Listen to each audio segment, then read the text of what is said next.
l'ancienne première dame de Côte d'Ivoire Simone Gbagbo a prévu une rencontre avec les réfugiés ivoiriens vivant au Ghana. À 2 jours de cette entrevue, les camps sont en ébullition. Sauf changement de dernière minute, l'ex-première dame de Côte d'Ivoire rencontrera ce dimanche 3 avril 2022, les réfugiés ivoiriens des 3 camps du Ghana, Ampin, Fantanta et Égierom. Des réfugiés dénoncent l'attitude de leurs responsables. Ce qui devrait être un moment de joie, de gaieté et de partage s'est progressivement mué en désespoir. Une meilleure organisation, il a été demandé aux responsables des camps d'établir une liste des personnes devant prendre part à la rencontre avec la marraine du mouvement des générations capables, MGC. C'est de là qu'est née la suspicion. En effet, selon plusieurs sources concordantes, les présidents des camps ont décidé d'écarter certains membres influents, membres du bureau avec qui ils ne seraient pas en odeur de sainteté, des membres des anciens bureaux, etc.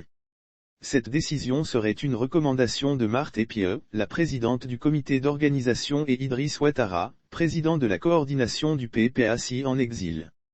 Cette situation a irrité les personnes écartées qui promettent tout bloquer.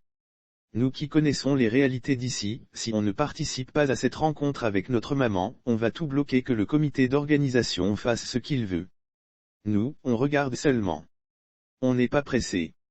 Mais qu'il fasse attention, sinon aucun car ne partira de notre camp pour Accra.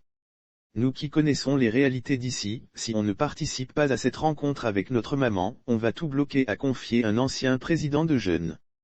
Lire aussi. Quelques heures avant son arrivée au Ghana, Simone Gbagbo fait une importante mise au point. D'autres réfugiés, par contre, n'envisagent pas boycotter cette rencontre.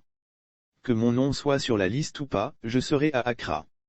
Je ferai tout pour intervenir pour dire maman, Simone Gbagbo, note de la rédaction, toutes les magouilles que les gens font ici. Au lieu d'être unis, nos cadres veulent nous diviser pour mieux régner, déplore-t-il. Une question d'argent au centre cette affaire. Après plusieurs investigations, il ressort qu'il s'agit d'une affaire d'argent. Quand le président Laurent Gbagbo est venu, il a reçu 18 personnes. Chaque personne, avant de retourner, a reçu 125 000 francs CFA. Donc pour nos responsables de camp, maman, Simone Gbagbo, note de la rédaction, va donner de l'argent et ils veulent que cet argent reste entre eux.